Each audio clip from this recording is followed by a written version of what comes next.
은혜의 자리, 축복의 자리 참 잘 오셨습니다. 네. 말씀드리지만 예배하는 이 시간이 가장 은혜의 시간이고 복된 시간이고, 이 자리 가장 복된 자리고, 또 은혜의 자리, 은혜의 시간, 은혜의 자리고, 또 그런 분들이 은혜 받을 사람, 복 받을 사람입니다.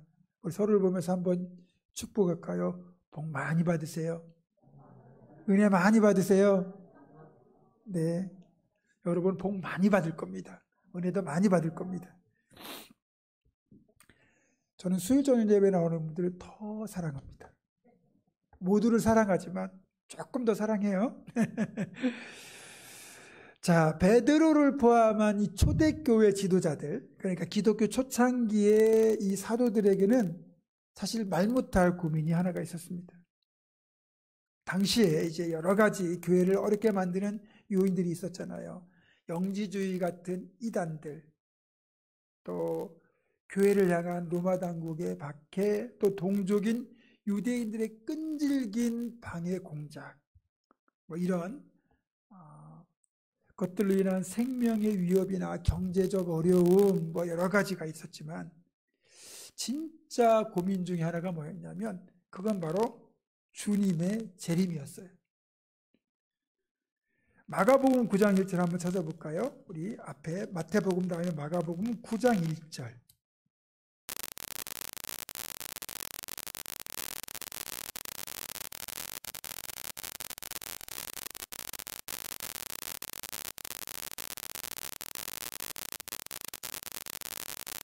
마가복음 9장 1절 같이 있습니다. 시작. 또 그들에게 이르시되 내가 진실로 너희에게 이르노니 여기 서 있는 사람 중에는 죽기 전에 하나님의 나라가 권능으로 임하는 것을 볼 자들에게 있느니라 하시니라. 주님이 친하신 말씀이에요. 제자들에게 너희 중에 죽기 전에 주님의 나라가 권능으로 임하는 것을 볼 자들도 있다. 제자들은 이 말을 주님이 자기들이 죽기 전에 다시 오실 것이라고 그렇게 해석을 했어요. 물론 이것은 성령의 임재를 의미하기도 하는 건데 그렇게 어쨌든 해석을 했어요.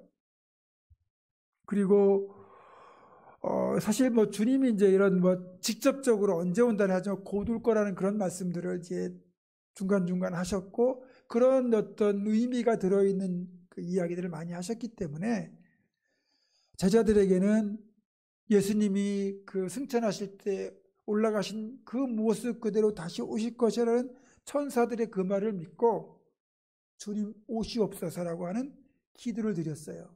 그 기도가 뭐예요? 마라나타예요. 주님 오시옵소서. 그래서 이 주기도문과 함께 이 마라나타를 꼭 했어요. 마지막 그러니까 뭐 예수님의 이름으로 기도합니다. 아멘 한 다음에 마라나타 그러는 거예요. 왜? 이 주님 빨리 오시라고 간절히 소망하는 거죠. 그리고 이 이제 주님 오시옵소서를 마라나타라고 하지만 그 이제 재림이라는 그 정확한 헬라어 용어는 파루시아예요. 파루시아.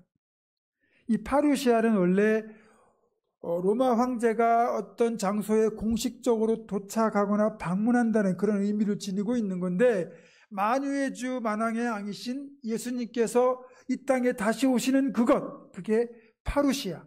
파루시아가 이루어지는 게 곧 마라나타 재림이었던 거죠. 그래서 금방 오실 것 같았어요. 우리가 그런 거 있잖아요. 아이들 데리고 좀 먼 거리의 여행을 떠나면 아이들은 이렇게 참을성이 없다 보니까 뭐 아직도 많이 남았는데 엄마 다 왔어? 아빠 다 왔어? 그렇게 물어보잖아요. 그러면 부모님들이 뭐라고 얘기합니까? 대부분 금방 좀만 가면 돼 그러잖아요. 근데 조금만 가도 안 나와요. 몇 번을 물은 다음에 휴게소 들리고 그런 다음에 도착을 하잖아요. 그러니까 이 뉘앙스라는 것은 반드시 온다는 의미가 곧 오겠다 이런 의미에도 들어있거든요. 그러니까 주님은 곧 오실 거라고 말씀하셨지만 그것이 언제인지 모르지만 저간 당장이라도 오실 것 같은 그 느낌으로 이제 말씀들을 하셨거든요.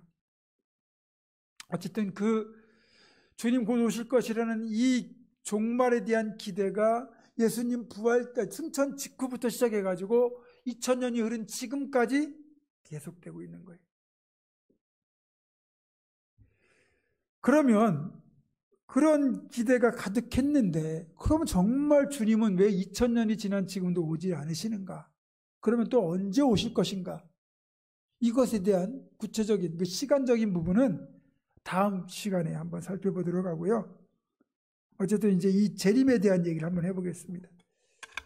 제가 중2 때, 중3 때 이제 책을 하나 읽었어요. 그 책이 뭐냐면 휴거라는 책이에요. 그 휴거라는 책인데, 휴거가 이제 한자로 이렇게 들림받다는 뜻이잖아요. 그런데 이제 그 책에는 어떤 내용이냐면, 어떤 이제 그 10대 소녀, 후반의 소녀가 있어요. 근데 예수님이 이제 종말이 임하기 전에 이제 재림을 하시고, 그 다음에 그 재림하시면서 공중에서 예수를 믿는 사람들이 이렇게 들림을 받아요. 그래서 공중에서 천국 잔치를 하고 있고, 이 땅에 남은 사람들에게는, 남겨진 사람들, 믿음 없는 사람들에게는 7년 동안 엄청난 환란이 임해요. 그래서 이때 들림받지 못하고 남아있지만 이제 믿음을 갖겠다는 사람들도, 어쨌든 자기는 믿음이 있다고 생각했지만 믿음이 없어서 들림받지 못한 사람들 중에서 이 환란을 이겨내고 끝까지 믿음을 지키겠다고 하는 그런 일들이 일어나는데, 엄청난 시련과 환란이 오기 때문에 대부분은 다 믿음을 버려요. 근데 이제 이 휴거라는 소설의 주인공은 끝까지 믿음을 지키고 7년이 대환란을 견디고 결국은 마지막 심판에서 이제 면제되고 거기 합류된다는 그런 내용이었던 것 같아요. 그러니까 7년 대환란이 맞다 틀리다는 뭐 이미 우리 신학적으로 사실 없거든요. 7년 대환란이라는 게 없는 건데, 어쨌든 그렇게 이제 그런 내용을 읽어보면 너무너무 두려운 거예요. 만약에 예수님 재림할 때 내가 믿음이 있다고 생각했는데 정작 믿음이 없어서 내가 휴거되지 못하면 7년 대환란을 어떻게 견뎌? 견딜 수 없는 막 고문과 박해와, 그러니까 두려운 마음이 들잖아요. 그래서 어쨌든 절대로 교회를 떠나면 안 되겠다, 그런 생각이 들었고, 20대 초반에는 또 유행했던 책이 내가 본 천국이라고 하는, 펄시 콜레라고 하는 박사라는 분이 자기가 환상 중에 천국을 갔다 왔다고 하면서 그 천국에 대한 여행기를 기록한 책이 또 한동안 기독교 베스트셀러가 됐었어요. 근데 어쨌든 휴거라는 책이나 내가 본 천국이나 다 우리 신학적으로 보면 그렇게 뭐 추천할 만한 책이 아니라 좀 잘못된 책이라고 볼 수는 있는데, 그런 책들이 어쨌든 성들의 관심을 끌 만큼 70년대, 80년대 초반까지만 해도 이 주님 재림에 대한 종말 사상이 교회와 성도 안에 가득했어요. 그래서 목사님들 설교도, 종말에 대한 설교도 적지 않게 있었고, 우리가 부르는 찬송도 금요 기도회 때라든지 아니면 뭐 저녁 예배 때 이렇게 설교 중에 또 찬송 부르십시다 그러면서 부른 찬송들이 지금 같은 이런 찬송이나 CCM이 아니고, 그 당시에는 조금은 구슬픈 흑인연가 같은 그런 찬송들이 있었어요. 여러분, 주님 고대가라는 거 아세요? 주님 고대가 아시는 분? 낮에나 밤에나 눈물 머금고, 알아요? 이거 모르세요? 우리 주님 다시 오시기를 고대합니다. 여러분, 아시는 분이 별로 없고 끄떡거리시면 한두 분 계신데, 중학생도 간절하게 불렀어요. 그 다음에 신앙생활이 좀 힘들었어요. 그 당시에 밖에만. 그래서 영문 밖의 길, 서쪽 하늘 붉은 노을 영문 밖에 빛이 누나 주님 가신, 뭐 이거 그게 주기철 목사님, 뭐 손양호 목사님 그런 일대기 생각하면서 막 부르기도 하고 그랬었어요. 그게 굉장히 그 교회 안에 많이 그때 불리던 그런 찬송이었는데, 어느 순간부터 이런 찬송들은 불리지 않는 거예요. 우리가 뭐 세상 그 유행가도 말 그대로 유행이 바뀌면 안 불리는 것처럼, 가요 무대에서나 들을 수 있는 것처럼 찬송도 점점 더 바뀌고 복음성가도 바뀌어서 이제 안 부르기도 하지만, 그만큼 이 종말에 대한 기대가 사라졌다는 거예요. 왜 사라졌느냐? 먹고 살만하기 때문에 그래요. 딱 한 가지입니다. 먹고 살만하기 때문에. 목사님, 저는 사는 게 너무 힘들어요. 정말 사는 게 고달파요. 그래도 굶진 않잖아요. 매맞진 않잖아요. 요즘은 교회 간다고 매맞진 않잖아요. 그런데 이때만 해도 그런 신앙적인 박해가 워낙 심했고 말 그대로 의식주 문제도 제대로 해결되지 않는 그런 진짜 배고프고 고달픈 삶이었기 때문에 이것이 근본적으로 해결되기 위해서는 예수님이 재림도 하고 그리고 이 땅에 천국이 이루어지거나 어쨌든 저 천국에 가가지고 영생복락 누리는 것 외에는 해답이 없었거든요. 그래서 사는 것이 힘들고 고달플수록 주님의 재림에 대한, 그러니까 천국에 대한 소망은 더욱더 간절해지는 거예요. 그러니까 종말 신앙은 내 삶의 어떤 이 고달픔과 비례하는 거죠. 여러분, 1800년대까지 미국에 이제 노예제도가 있었잖아요. 그러니까 이제 링컨이 이제 대통령이 돼서 노예 해방을 이루었지만 지금도 흑인들의 인권은 이렇게 개선되진 않았어요. 근데 어쨌든 흑인들이요, 아프리카에서 그냥 이 생판 모르는 땅으로 붙잡혀 끌려와가지고 노예를 살게 되었는데, 그리고 이제 거기서 자식들을 낳고 사는데, 자기도 노예인데 내 자식도 노예예요. 그리고 인권도 없고 재산도 가질 수 없고 자유도 없고. 근데 그들에게는 딱 한 가지, 그것 때문에 주어진 유일한 축복이 주인이 믿는 예수님을 믿게 됐다는 거예요. 어쩔 수 없이 또 그렇게 됐고, 근데 진짜 신앙은 들어왔어요, 그들에게. 그리고 성경을 알고 신앙을 알고 나니까 성경에 종말 사상이 있거든.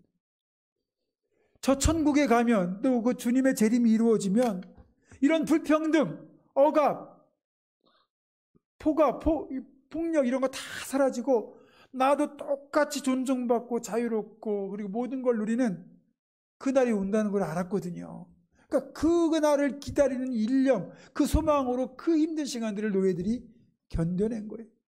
그러면서 그런 자기들의 천국에 대한 소망을 담아서 그들이 불렀던 노래를 니그로 스피리철? 뭐라 그래요? 그래서 흑인 연가? 네, 흑인 연가. 그 흑인 연가는 한결같이 다 고달프고 구슬프고, 그런데 그 안에 정말 간절한 종말 사상이 들어있어요. 그러니까 이들의 기도도 똑같았죠. 하나님, 주님 빨리 오시옵소서, 아니면 빨리 데려가시옵소서.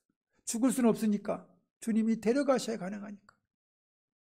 근데 지금은 먹고 사는 게 해결되고 어느 정도 여가도 누리고 그리고 즐길 것들도 많다 보니까 그냥 우리의 이 신앙 내용이 종말을 기대하는 신앙보다는 현세적 신앙으로 다시 또 바뀌어버렸어요.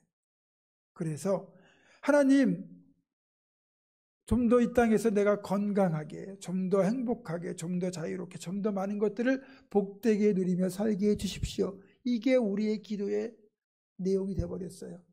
주님 나라가 빨리 임하게 하시고 저 천국이 빨리 임했으면 좋겠습니다. 이런 기도는 저도 잘 안 드리는 것 같아요.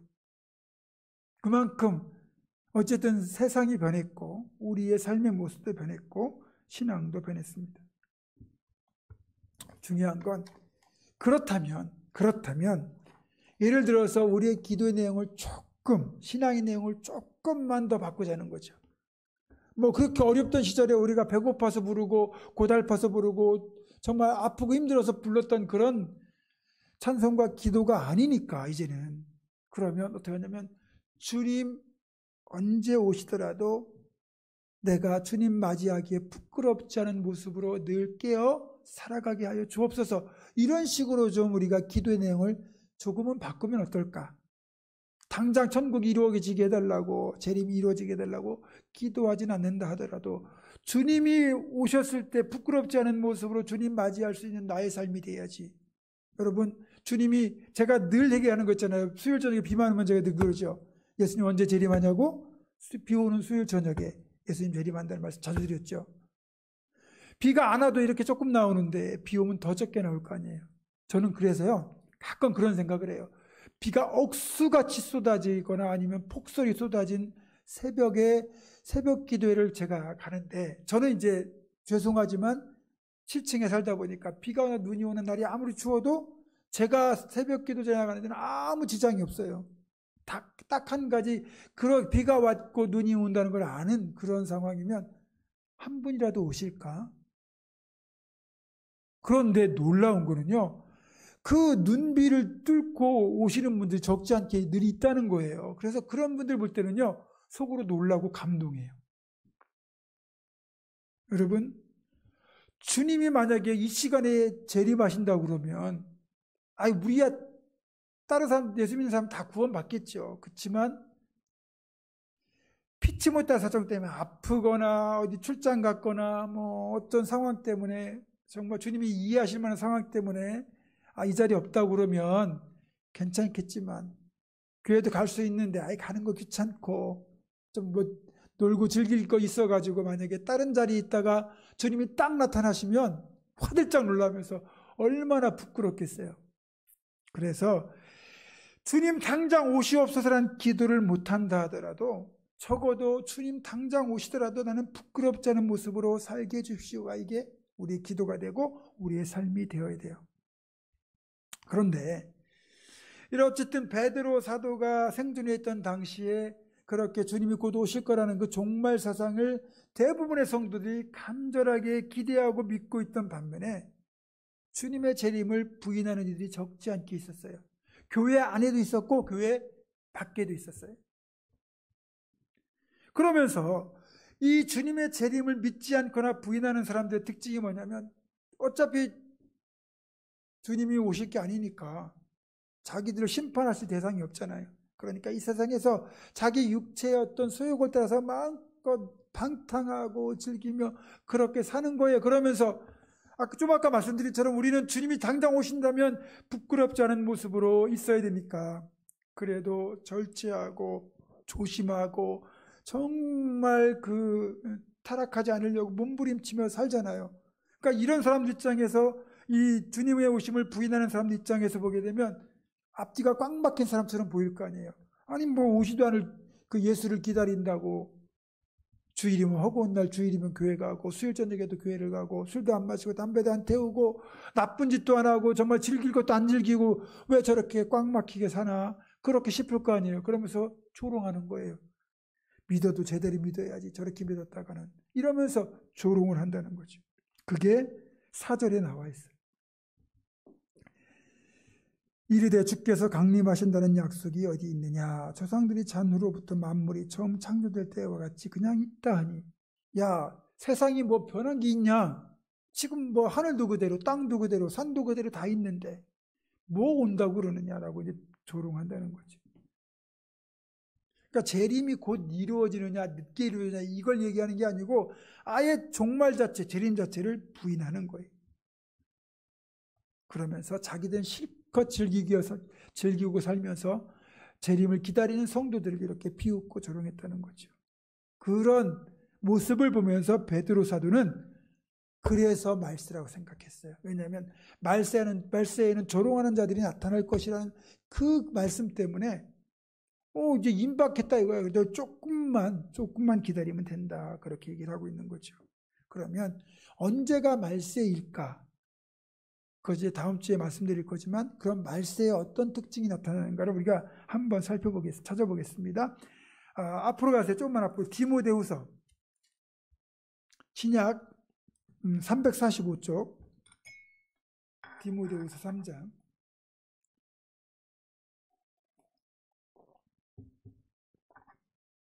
디모데후서 3장 1절에서 5절까지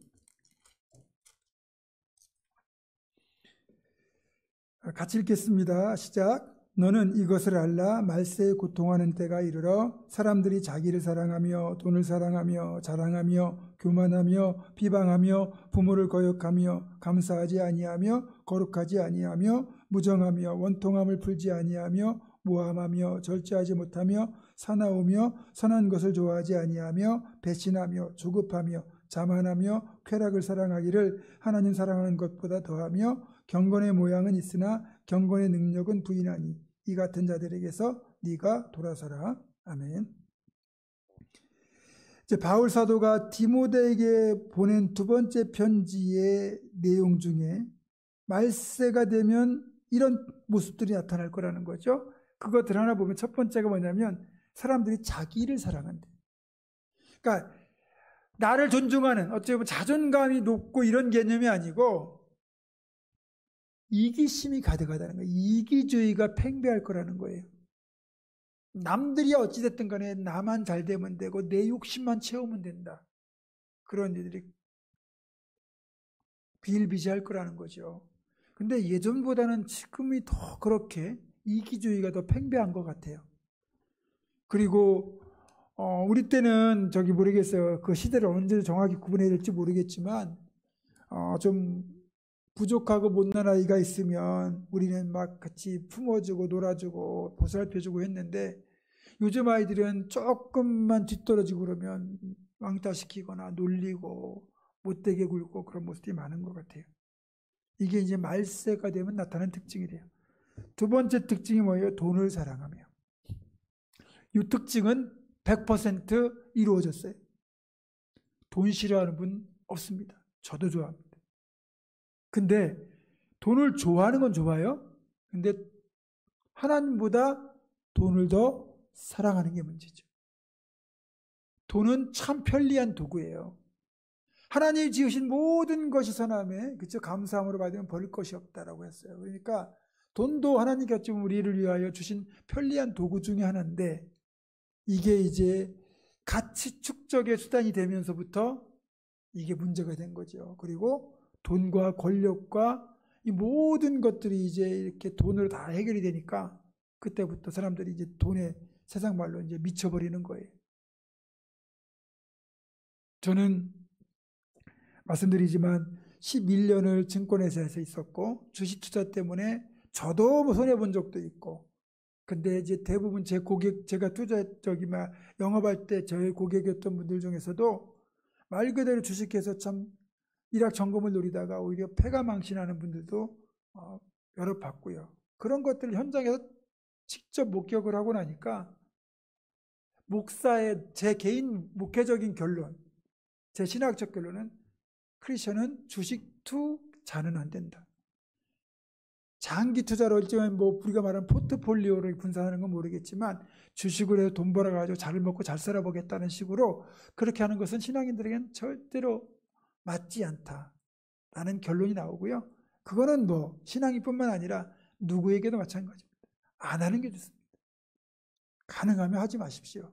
하더라도 정말 여러분이 10년이고 20년이 묻어둘 돈 중에서 그냥 좋은 종목 사놓고 그냥 잊어버리고 계시면 되는데 주식을 사놓으면 매일같이 주가 보게 되고 그리고 이렇게 하다가 이제 결국 거기에 빠져들어가게 되면 엄청나게 이익을 보는 게 아니라 손해보게 될 겁니다. 돈을 사랑하니까 결국 비트코인 뭐 주식 투자 이런 것들이 지금 너무 좀 사람들에게 만연해 있는 것 같아요. 그리고 돈 때문에 의리도 버리고 약속도 버리고 심지어는 뭐 부모 자식도 버리는 세상이 되었습니다. 그래서 이거는 이미 종말의 때에 완전히 일치합니다. 또 자랑하며 교만하며 이런 거 나와요. 옛날엔 자랑할 게 별로 없었어요. 가진 게 없었으니까. 근데 요즘은 자랑할 게 참 많아요. 자식 자랑, 물질 자랑, 또 돈 자랑. 그리고 자랑할 거리가 없으면 뭐라도 만들어 자랑해야 돼요. 자랑할 게 있으면 감사한 일이지만 자랑이 그렇잖아요. 사람들한테 나를 드러내기 위한 거면 그건 바람직한 게 아니에요. 그러니까 타인으로는 너를 칭찬하게 하고 네 입으로는 하지 말라고 되어 있거든요. 우리가 남을 칭찬해 주는 건 좋지만 내가 나를 칭찬하는 건 바람직하지 않아요. 그런데 이 마지막 때가 되면 이런 일들이 많을 거예요. 그다음에 비방하며 어떤 문제가 생겼을 때 남에게 책임을 전가하는 겁니다. 너 때문에 그렇다. 물론 책임의 소재를 찾고 문제를 해결하는 건 바람직하지만 걸핏하면 누구 핑계대는 거죠. 요즘 뭐 보면 정치적으로 이제 서로 이제 반대 진영에 서게 되면 대통령 때문에 그랬다, 여당 대표 때문에 그랬다, 누구 때문에 그랬다 이런 식으로 다 그러잖아요. 여러분 사람이 한다고 될 게 아니에요. 근데 우리는 뭐냐면 남한테 비방을 하면서 책임이 그쪽으로 전가되기 때문에 약간 통쾌함을 느끼죠. 그래서 요즘 유행하는 진짜 사자성어도 아닌 게 사자성어가 된 게 내로남불 아닙니까? 내가 하면 로맨스, 남이 하면 불륜이라는 이게 이제 애들도 하는 이제 사자성어가 돼버렸어요. 근데 실제로 옛날보다 훨씬 더 많아졌습니다. 그 다음에는 부모를 거역하는 일이 있대요. 여러분, 부모의 말은 하나님 말 다음이 돼야 돼요. 제가 요즘 이제 필사하는 데가 신명기인데, 신명기 필사하다 보니까 그거 나오더라고요. 부모의 말을 듣지 않으면 부모가 그 자식을 성문이 있는 장로들이 끌고 가서 이 자식이 죽어도 말 안 듣는다고 그러면 장로들이, 성읍 사람들이 돌로 때려서 죽이라고 했어요, 그 자식을. 그 정도로 부모의 말을 거역하는 자녀들에게 엄하게 벌하라고 할 정도였는데, 지금은 부모를 정말 우습게 하는 그런 패역한 시대가 되어 있어요. 물론 그렇게 또 우리가 잘못 키우기도 했죠. 그래서 이런 모습만 봐도 마지막 때가 가까웠다는 걸 알 수 있죠. 그 다음에 감사하지 아니함. 여러분, 감사는 성도의 필수인데 감사할 일에도 감사하지 않는 모습이 얼마나 많은지 몰라요. 감사할 때 감사해야 될 때 감사하지 않는다? 하나님의 은혜를 망각하는 이 마지막 때 현상이기도 해요. 그리고 또 거룩하지 아니하며 나와요.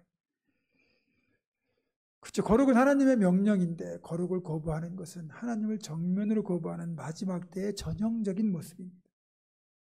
무정하며 도와달라고 소리질러도 외면하고, 그렇잖아요. 다른 사람의 아픔을 겪어도 내 아픔만 아니면 된다라는 그런 무관심한 세대가 지금의 모습 그대로고, 원통함을 풀지 아니하며, 한 번 원한을 품으면요 풀을 줄을 몰라요. 화해할 줄을 몰라요. 그 다음에 모함하며, 모함하는 건 뭡니까? 남을 모함함으로써 내 책임도 회피하고 누군가를 희생양으로 삼는 전형적인 죄악이에요. 세상의 처세술이기도 한데 신앙인들은 절대로 남을 모함하면 안 되거든요. 그 다음에 절제하지 못하며, 이 절제는 성령의 9가지 열매 중에 하나로서 정말 사순절에 힘써야 될 게 절제 아닙니까? 덜할수록 좋은 것들을 우리가 덜하는 것, 그게 절제죠. 그리고 나를 위해서는 할 수 있지만 주님을 위해서 가감히 내려놓는 것도 절제거든요. 근데 절제가 사라진 시대가 되었어요. 그 다음에 사나우며, 걸핏하면 싸우려고 드는 시대고, 선한 것을 좋아하지 않으며, 선한 걸 하려고 그러면 손해보거든요. 내가 희생하고 내가 손해봐야 되니까 절대로 선한 일을 하지 않으려고. 선한 사마리아인이 이 시대에는 거의 없습니다. 그 다음에 배신하며, 이익을 위하면 얼마든지 등 돌리죠. 조급하며, 이것도 시대가 딱 맞아떨어진 것 같아요. 전자레인지에 1분만 해도 오케이, 에어프라이어에 3분만 해도 오케이, 또 그런 거 있잖아요. 3분, 이 3분 정도가 라면 끓이는 시간, 전자레인지에 조리하는 시간, 이게 3분이라 예전에는 최소한 밥하는데 30분 준비하는데 해가지고 거의 1시간 이상 걸려야만 식사도 할 수 있었는데, 그런 걸 못 기다리는 인스턴트 시대가 되다 보니까, 게다가 패스트푸드라고 하는 그런 햄버거점에 가면은 거의 1분만 햄버거 팍팍 나오잖아요. 기다릴 줄 몰라요. 근데 그게 우리의 신앙적인 면에서까지 이게 좀 영향을 미쳐가지고 참고 기다린 걸 잊어버린 시대가 된 거죠. 자만하며, 앞에 자랑과 교만과 같은 말이고, 쾌락을 하나님보다 더 사랑하며, 쾌락을 사랑하기를 하나님 사랑한 것보다 더하며. 그러니까 하나님보다 나를 더 사랑하는 거예요. 나를. 그리고 누구든지 자기의 남편이나 아내나 자식이나 부모를 나보다 더 사랑하는 자는 하나님 나라에 합당치 않다고 말씀하셨는데, 그만큼 자기를 하나님보다 더 사랑한다는 건 내가 우상이 되어 있는 거예요.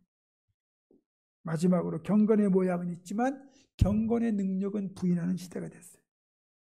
이건 신앙인들에게 해당되는 이 마지막 말세의 모습이에요. 그러니까 예배당에 성도들이 몇백 명이 가득 차 있는데, 그래서 거룩한 모습으로 예배하고 있는 것 같은데 정작 껍데기만 와 있고 머릿속은 밖으로 놀러가 있고 주식 생각하고 딴 생각하고 이런저런 생각을 하느라고 있는 모습들이 요즘 신앙인들의 모습이기도 하거든요. 결국 이런 모습들이 드러난다는 것은 주님 오실 때가 확실히 가까워졌다. 그러니까 언제일지 모르지만 곧 오신다는 건 분명하죠. 그러면서